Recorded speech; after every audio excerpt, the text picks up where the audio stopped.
Buenas, soy Alfonso Álamos, licenciado en Tecnologías de la Información. Esto es una charla sobre estadística predictiva, ejemplos básicos, cómo se utiliza y dejando un camino muy gigante para que puedan empezar a verlo y utilizarlo. Esta fue realizada en la Universidad Cooperativa de Colombia, la sede que se encuentra en la ciudad de Villavicencio. Esta charla partió como tal una charla hablando sobre la tecnología de C Sharp, de NetCore 2.2 y ML.NET, la librería multiplataforma que está trabajando Microsoft para hacer todo lo que es Machine Learning. Los invito a leer sobre la documentación y este es un proyecto que ya lleva cierto tiempo de Microsoft y se ve demasiado interesante. Incluso es, gracias a esto, la base de todo lo que se está realizando. La versión 1.00, la versión estable, que fue liberada hace muy pocos días antes de hacer esta charla. Las fuentes que vamos a utilizar de ejemplo se van a encontrar en la descripción del video en una URL de GitHub. Y a grandes rasgos, estas son pruebas de concepto de predicción, ya que cuando recién se empezó a probar esta librería todavía estaba en base preview, o sea, no estaba estable todavía, entonces estábamos haciendo pruebas de concepto para ver qué resultaba y llegué a lo que yo quería, entonces hice la prueba original, siguiendo los pasos y las indicaciones que entrega la documentación de la misma librería, que se las recomiendo, es bastante buena, clara, pero al menos cuando esto fue realizado no estaban, por ejemplo, como las fuentes completas para llegar y descargar al menos el ejemplo que usaban ellos mismos. Sí tienen otro ejemplo para descargar, pero ya son más complejos y la idea de poder entender el núcleo de cómo funciona una librería es tratar de encaminarse a la mayor simpleza. Luego, este mismo ejemplo fue modificado para tratar de comprender internamente cómo funciona este. Entonces, a grandes rasgos aquí les estoy comentando que, de hecho, como les comenté, lo hice con una librería anterior, pero incluso antes de la presentación fue actualizada la versión estable y se basa en el ejemplo estadístico Iris Flower, que se usa mucho en estadística. La idea de esto es solamente entender cómo funciona la librería y abrirles el paso para que puedan usarlo.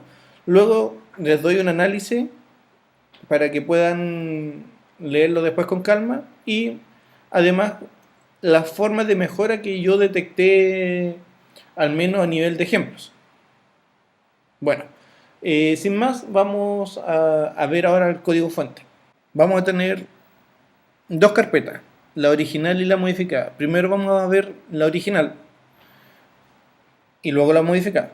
En la original, cuando tú sigues los pasos de Microsoft, te entrega un diccionario de datos de las flores, que en este caso sería este, que tú puedes ver que tiene ciertos valores, que los vamos a explicar más adelante, y el nombre o la clasificación que tendría cada uno de esos tipos de datos.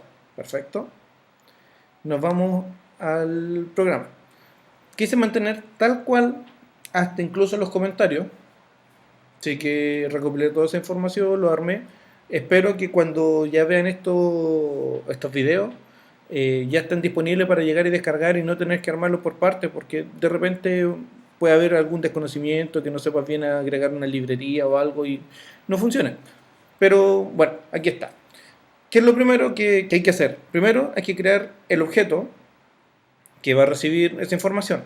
O sea, el largo y el ancho del sépalo, el largo y el ancho del pétalo y el nombre de la clasificación, que es la misma estructura que está aquí. Como podemos ver, este es un archivo de datos separados por coma y son de tipo flotante. Float, y aquí dice qué columna es la que va a cargar. Hasta ahí no hay ninguna dificultad, ninguna complejidad. Luego tenemos un segundo objeto, que es el generado o el, después de hacer la predicción, cuál será el nombre que va a tener este. Ahora, como les comenté, esto lo quise dejar tal cual como estaba, pero por temas de calidad de código debería existir una clase por cada una de las entidades que se usen. No es bueno que esté todo junto. Ya, continúo. Entonces aquí ya se crea la clase principal, generamos el contexto del Machine Learning de .NET, luego se crea el data view de la data que va a leer o cuál va la que va a entrenar. En este caso le está diciendo que el path del archivo es iris.txt. Aquí hay una gran diferencia. Por ejemplo, y lo que está hablando acá, cuando uno trabaja con Visual Code y al momento de que lo ejecuta, la compilación la asume en ejecución y genera aquí mismo los elementos. Eso quiere decir que puede llegar y leer inmediatamente este archivo. Versus que en Visual Studio uno debería ponerle clic derecho, propiedades, y cada vez que compile, copiar la versión más nueva. Entonces ese es como el único pequeño detalle que podríamos llegar a encontrar. Bueno, seguimos en la explicación. Entonces, ¿qué es lo que hace esta línea? Dice, ¿dónde voy a leerlo? Si es que el archivo incluye cabeceras. En este caso no incluye cabeceras porque si podemos ver de nuevo el archivo, vemos que partimos inmediatamente con datos. No partimos con cabecera. ¿Y cuál va a ser el carácter separador? El carácter separador va a ser coma. Recuerden que los datos no necesariamente van a venir en archivos de texto. Una de las cosas que me preguntaron en la charla era ¿por qué siempre los ejemplos uno ve texto? Es muy fácil, porque el momento de replicar, traer de una base de datos es un poco más difícil para algunas personas porque hay que montar esa infraestructura, hay que montar esa tabla, hay que llenarla. Entonces, ¿qué es lo más rápido y más simple para hacer ejemplos y hacer pruebas de concepto? Que lo lea de un archivo. Luego, aquí ya asumimos que tenemos un data view cargado con toda esa información que es la que va a empezar a trabajar. Luego, vamos a transformar toda esta información y enseñarle a cómo empezar a predecir a la máquina. Entonces, ¿qué es lo que va a hacer? ¿Cuál va a ser, cuando encuentre algo, cuál va a ser la columna que debería ser la principal? Entonces, cuando en base a estas columnas se va a generar esa nueva columna de features y esta va a ser la principal. Entonces, cuando haga la predicción, la va a hacer en base a estos elementos. ¿Ya? Luego, esto es algo importante de la documentación que dice que cuando ya pasa a producción, nosotros deberíamos sacarle el caché. Lo que pasa es que cada vez que compilamos está generando el diccionario para ir aprendiendo en ejecución, digamos. Entonces, después cuando ya es productivo, no debería ser esto así, y esto hace que ande un poco más lento. Volvemos a lo mismo, los invito a leer la documentación, que está muy buena. Entonces, ¿dónde va a estar el label o el nombre de la columna? Nosotros le llamamos label también. Y el feature le pusimos future, que es el que se va a generar aquí. Finalmente, cuando ya encuentre el valor, ¿dónde debería convertirlo o agregarlo? Va a ser en el prediction o predicted label. Perfecto. Hasta aquí solamente le dijimos cómo tiene que convertir esos datos, cómo tiene que procesarlo y cómo tiene que entrenar ese modelo. Luego, esto ya es generación del modelo. Tú lo entrenas, dile, trabaja con esto, y con esto ya te genera el modelo ya finalizado. En base a ese modelo va a trabajar.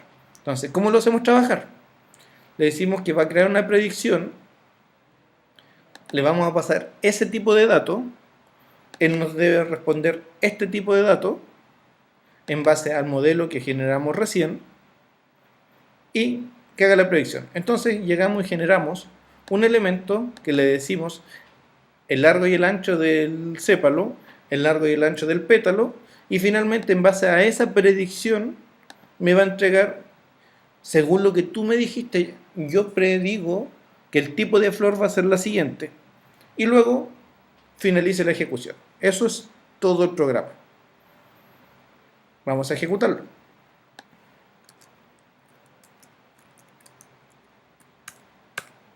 Como podemos ver, nos dio la predicción del tipo de flor y finalizó la ejecución.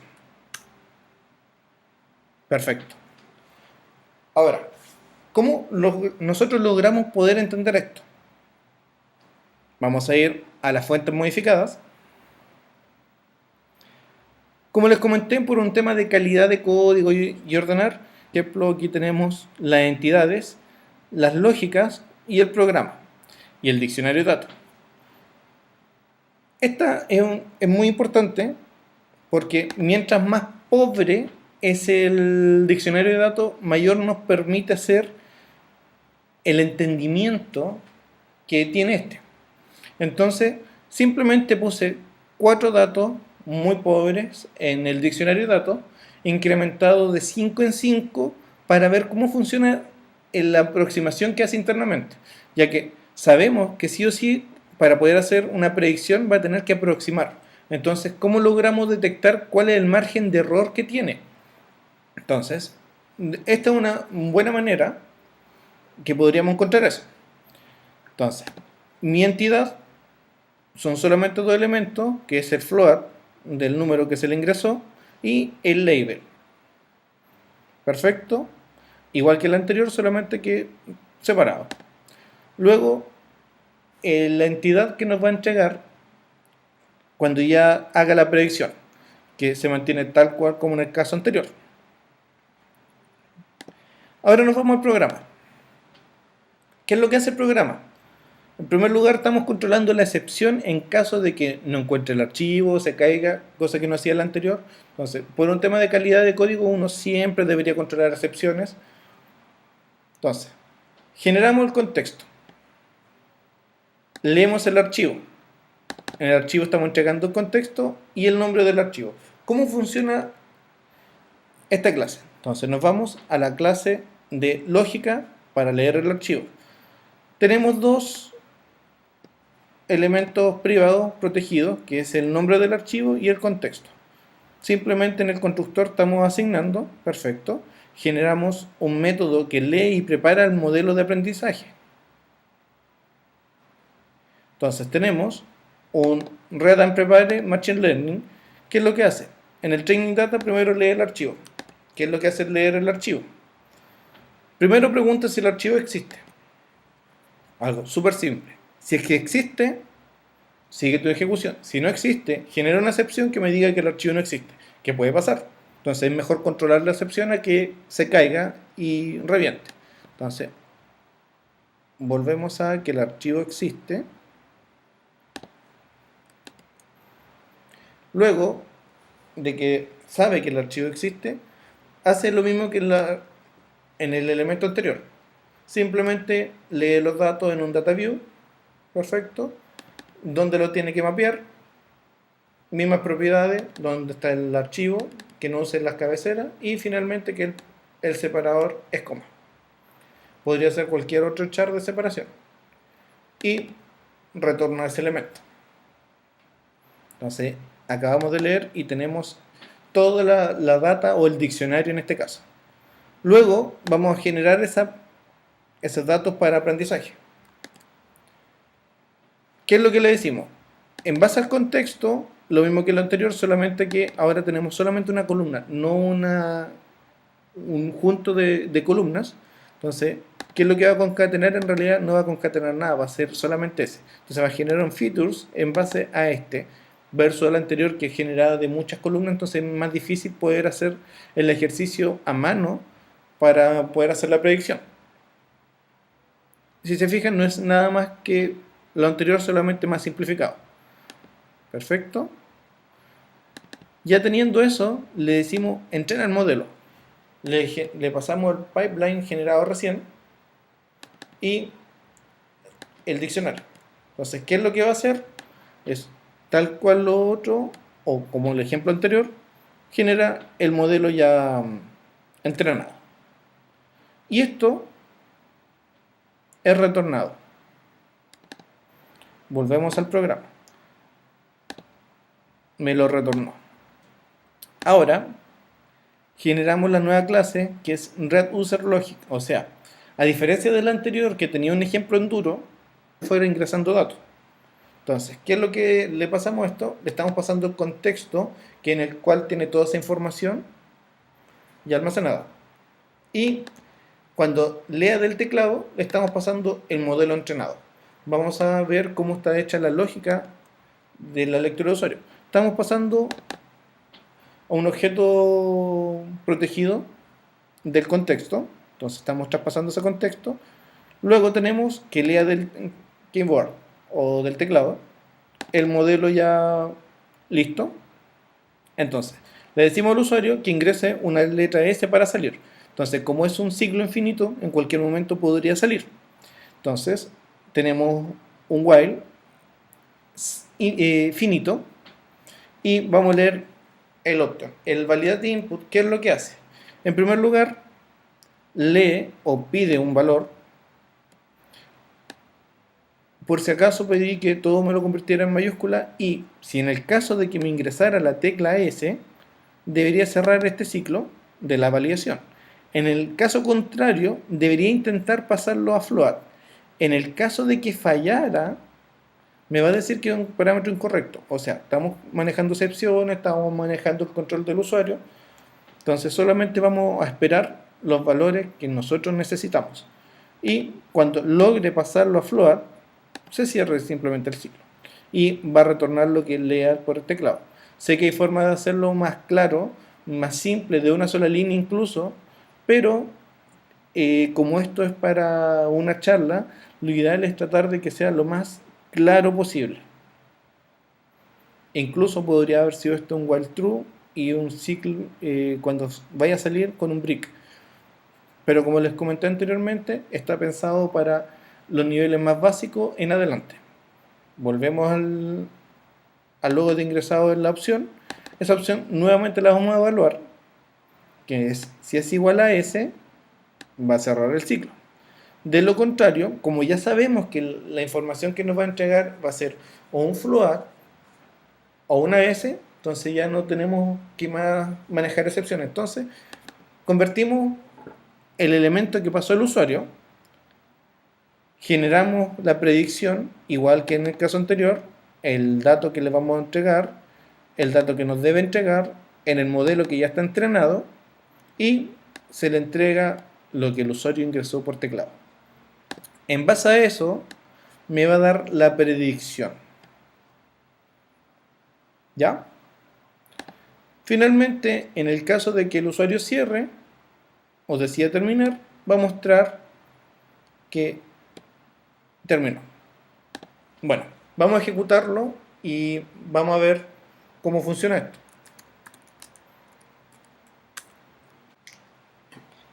Ya, como podemos ver, me está pidiendo un valor.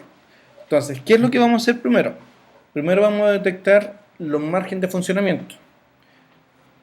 Como ya sabemos, el diccionario se basa, o en diccionarios muy pobres, podemos asumir inmediatamente que cualquier número inferior a 0 va a estar categorizado como 0.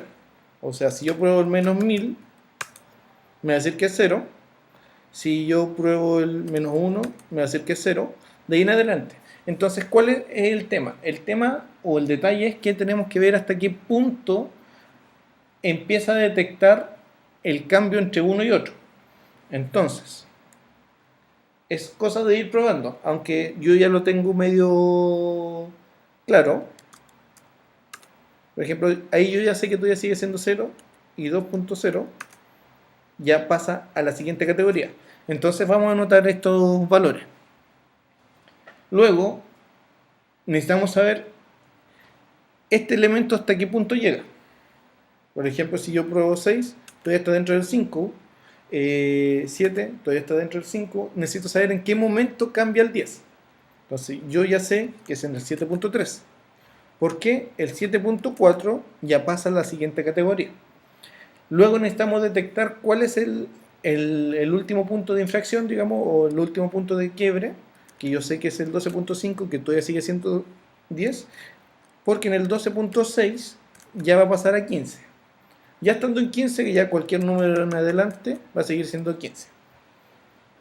Ahora, ojo con estos valores, porque aquí vamos a hacer ahora el análisis de cómo funciona la predicción. Vamos a salir de esto. Y ahora vamos a mostrar lo que acabamos de hacer. Bueno, en base a la información que acabamos de obtener, vamos a hacer la siguiente tablita. Tenemos el 5 en el diccionario, perdón, el 0, el 5, el 10 y el 15. Sabemos que desde el menos infinito hasta 0 siempre va a estar ahí. Luego del 15 en adelante hasta infinito va a estar dentro de esa categoría. Hasta ahí estamos súper claros. Ahora vamos a notar los márgenes.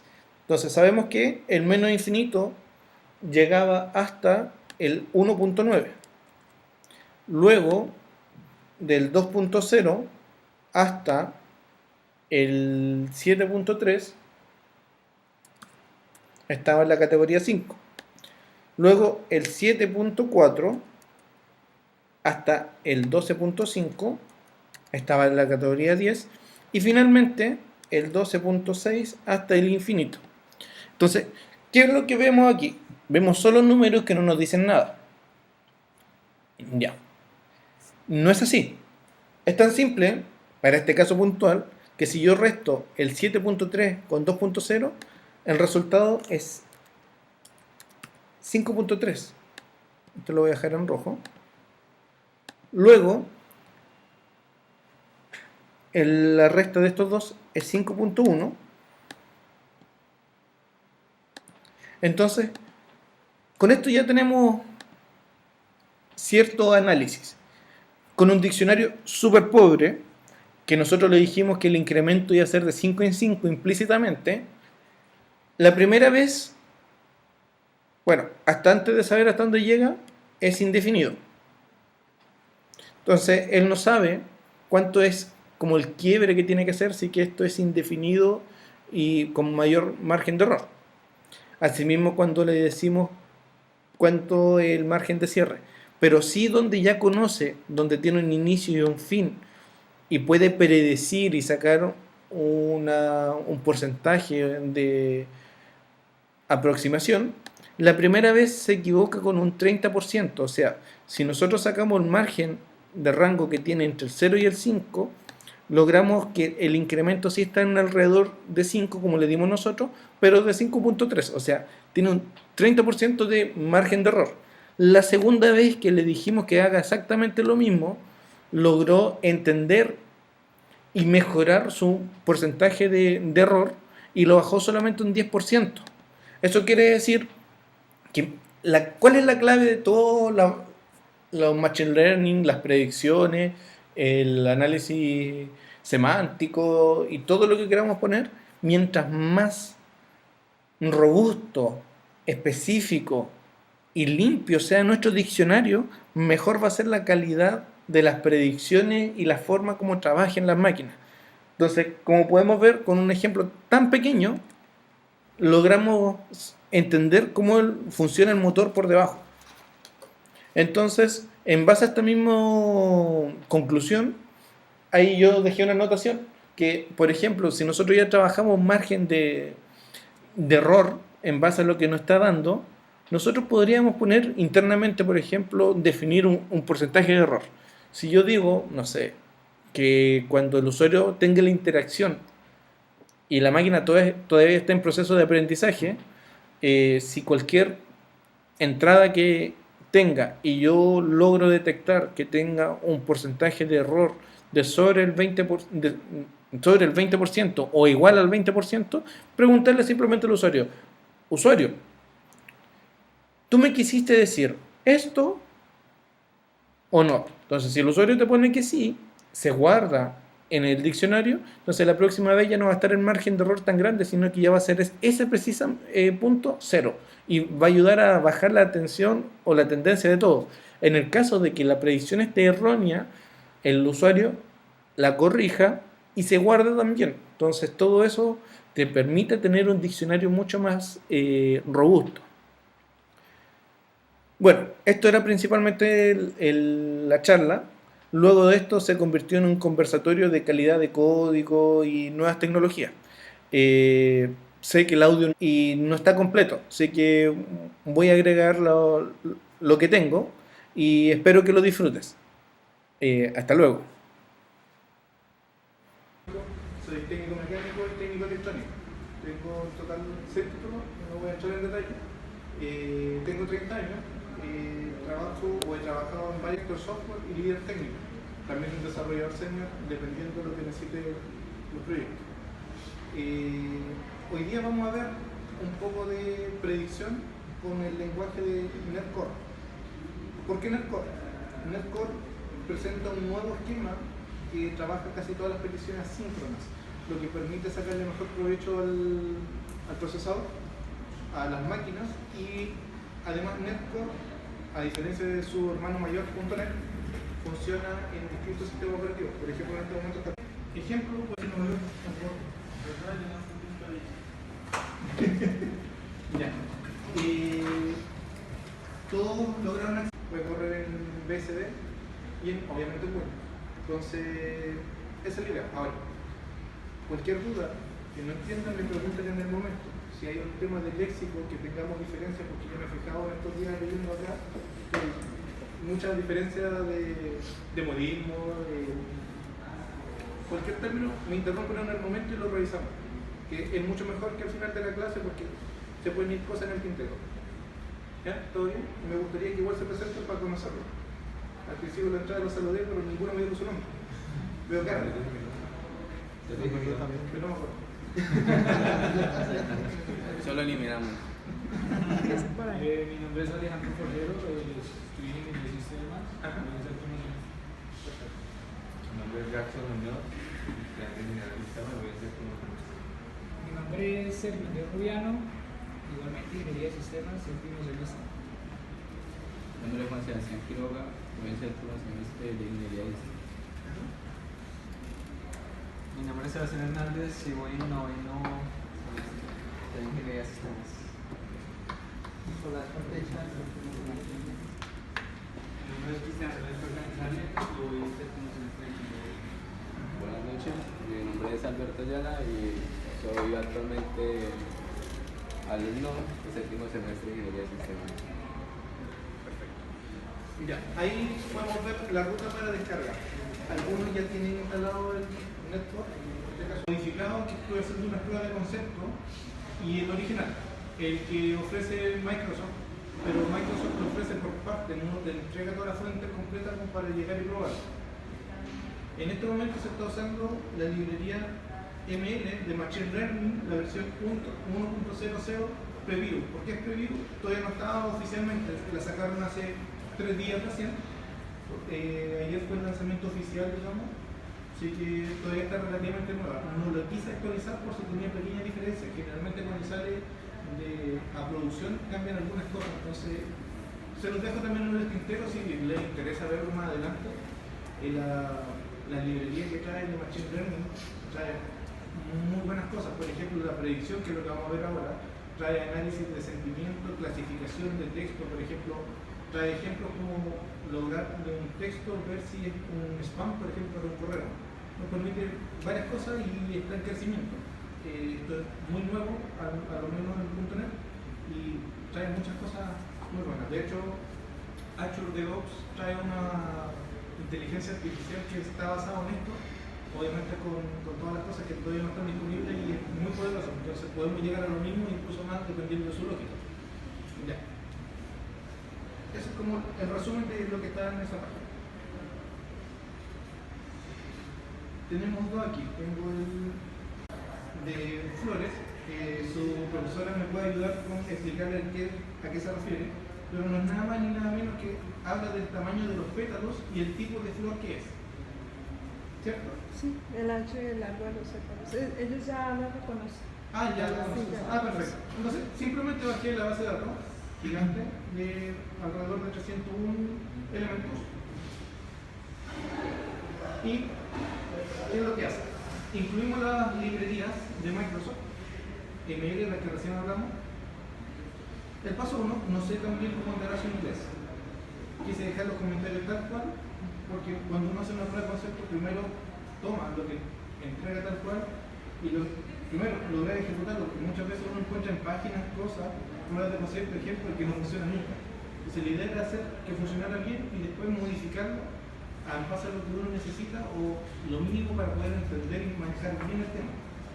Y entonces, a grandes rasgos, el primer paso es crear una entidad donde va a estar alojado. Entonces, lo que hace esta identidad dice el largo, el ancho del pétalo, y está trabajando todo como float, y luego un label que va a ser la categorización, que es lo que podemos ver, la estructura de los datos que están en CSV aquí.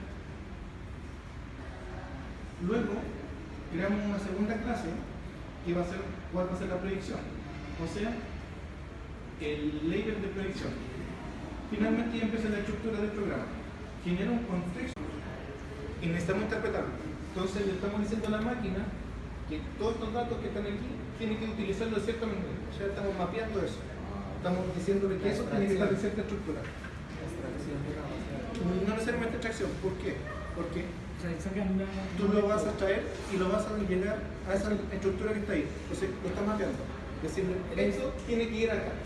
una instancia, el CSV es instancia. Exacto. Ahí abajo. Una instancia de objeto, ahí la tenía. Exacto. Al final, a donde estaba haciendo, justo estaba explicando, es cuando genera el objeto. Antes todavía no. Sí.